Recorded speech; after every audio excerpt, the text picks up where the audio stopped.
అంతేకాదు అధ్యక్ష, విద్య విషయంలో ఈరోజు తెలంగాణలో విద్య గురించి మాట్లాడాలంటే సిగ్గుపడే పరిస్థితి ఉంది అధ్యక్ష.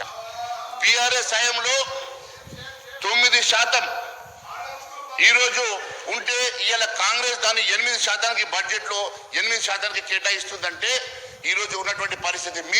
మీ మేనిఫెస్టోలో మీరు 15% బడ్జెట్లో కేటాయిస్తాం విద్యకు అని చెప్పినటువంటి మీరు ఈరోజు 8% మరి విద్యకు కేటాయిస్తున్నారంటే విద్య మీద మీకు ఏ పాటి ప్రేమ ఉన్నదో దీన్ని బట్టి అర్థమవుతా ఉన్నది అధ్యక్ష.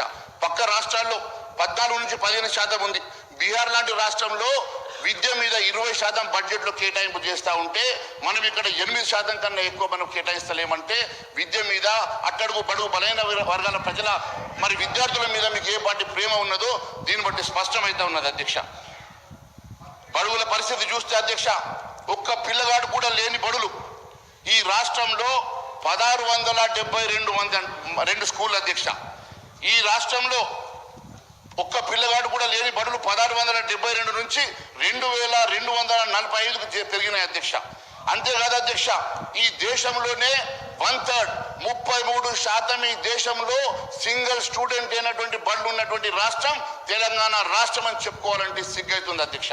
తెలంగాణలో మనకు ఇంతే కాదు అధ్యక్ష, క్లాస్ రూమ్లు వల్లగడ్డ కనిపించేటువంటి పరిస్థితి. ఇక హాస్టల్లో చావులు అధ్యక్ష, ఇది ఫుడ్ పాయిజన్ కాదు అధ్యక్ష, మీ నిర్లక్ష్యం అనేటువంటి పాలసీ పాయిజన్ అధ్యక్ష. ఈరోజు ఈ రాష్ట్రంలో ఈ నిర్లక్ష్యం వల్ల పేద విద్యార్థులు హాస్టల్లో చనిపోతా ఉన్నారు. వందలాది మంది ఈరోజు హాస్పిటలైజ్ అవుతా ఉన్నారు. దాదాపు గత ప్రభుత్వం 5 సంవత్సరాలు 60 మంది చచ్చిపోతే అధ్యక్ష, కేవలం 2 సంవత్సరాల్లో 50 మంది పేద విద్యార్థులు ఈ పాయిజన్ తోటి చనిపోయినారంటే ఏ పరిస్థితి ఉంది, ఎంత నిర్లక్ష్యం ఉన్నదో విద్య మీద దీన్ని బట్టి స్పష్టమవుతా ఉన్నది అధ్యక్ష. స్కూల్ సౌకర్యాల విషయం చెప్తాను అధ్యక్ష, ఇది చెప్తే చాలా బాధ అవుతుంది అధ్యక్ష. ఈరోజు యూడిఐఎస్సి రిపోర్ట్ ప్రకారం అధ్యక్ష 1859 బడుల్లో ఒక్క చుక్క కూడా తాగునీళ్లు లేవు అధ్యక్ష. నల్లలు ఎండిపోయినటువంటి పరిస్థితి ఉంది అధ్యక్ష. అంతేకాదు అధ్యక్ష, ఈ రాష్ట్రంలో టాయిలెట్ల గొడవ చూస్తే అధ్యక్ష, మొత్తం దేశం మీద మన తెలంగాణలో అట్టడుగున 1752 ఆడపిల్లల స్కూళ్ళల్లో కనీసంలో బాత్రూమ్లు కూడా లేవంటే ఇంతకన్నా గణనీయమైనటువంటి పరిస్థితి లేదు అధ్యక్ష. ఈ రాష్ట్రంలో 1752 ఆడపిల్లల స్కూళ్ళల్లో కనీసం బాత్రూమ్లు లేవు. 4000 బాలుర స్కూళ్ళల్లో కూడా అదే పరిస్థితి ఉందంటే రాష్ట్రంలో ఉన్న 30,014 స్కూళ్ళల్లో 21,126 బడులు శిథిలావస్థకు చేరుకున్నాయంటే ఇది మన విద్య మీద మనకు ఉన్నటువంటి ఆలోచన, ఇది విద్య మీద మనకు ఉన్నటువంటి కాన్సన్ట్రేషన్ అంటే స్పష్టమైతే ఉన్నది అధ్యక్ష. అట్టడుగు బడుగు బలైన వర్గాలు చదువుకునేటువంటి స్కూల్ అధ్యక్ష. అవి ఈ స్కూళ్ళ మీద ఈ రాష్ట్ర ప్రభుత్వం ఖర్చు పెట్టేటువంటి డబ్బు, ఈ రాష్ట్ర ప్రభుత్వం స్పెండ్ చేసేటువంటి డబ్బు ఏ పార్టీతో దీన్ని బట్టి అర్థమైతే ఉన్నది అధ్యక్ష. మరి ఫీ రీఎంబర్స్మెంట్ విషయం ఒకసారి ఆలోచన చేస్తే అధ్యక్ష, ఫీ రీఎంబర్స్మెంట్ మొత్తం ఆ రోజు మీరు మేనిఫెస్టోలో పెట్టుకున్న రోజు ఫీ రీఎంబర్స్మెంట్ మీద పూర్తిగా ఒక్క రూపాయి కూడా ఖర్చు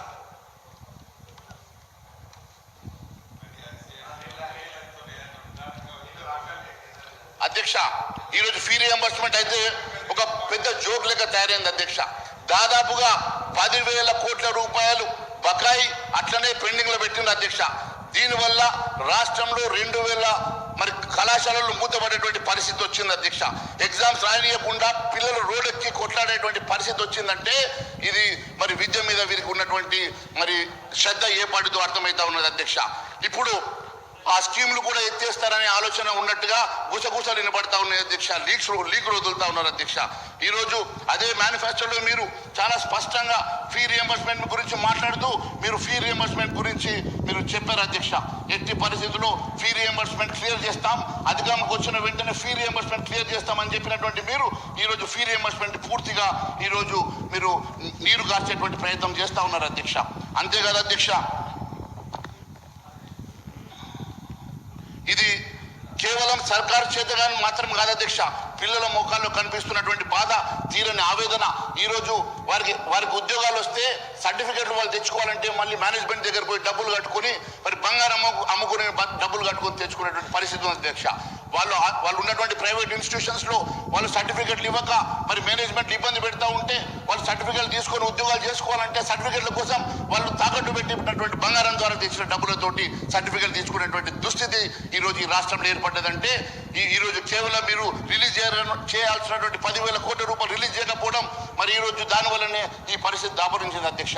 మొన్నటికి మొన్న మీరు 9,000 రూపాయలు వచ్చినాయి మున్సిపల్ ఎన్నికల తర్వాత వెంటనే మేము రైతు బంధు వేస్తామని చెప్పినటువంటి ఈ ప్రభుత్వం మరి 9,000 కోట్లు ఖర్చు అయినాయని చెప్తా ఉన్నారు అధ్యక్ష. ఆ 9,000 కోట్లు ఎందుకు ఖర్చు అయినాయో మేము అడుగుతలేము అధ్యక్ష. ఆ డబ్బులతోటి ఏ కాంట్రాక్టర్కి ఇచ్చి ఆ కమిషన్ ఢిల్లీకి తీసుకుపోయిందని అడుగుతలేము అధ్యక్ష. కానీ రైతు బంధు ఎందుకోసం మా రైతులకు మీరు డబ్బులు ఇస్తలేరు, ఎందుకోసం మా రైతుల కోసం మీరు ఇస్తామన్నటువంటి రైతు బంధు ఎలక్షన్ తర్వాత ఇస్తామని చెప్పి ఎందుకు ఇస్తలేరు మాత్రమే అడుగుతా ఉన్నాం అధ్యక్ష. మీరు ఢిల్లీకి మూటలు పోయడం మీకు అలవాటే, మూటలు మోసుకోండి. ఆ డబ్బులు కాంట్రాక్టర్లకు ఇచ్చడం మీకు అలవాటే, కమిషన్లు తీసుకోవడం మీకు అలవాటే. ఆ కమిషన్లు తీసేసుకొని మీరు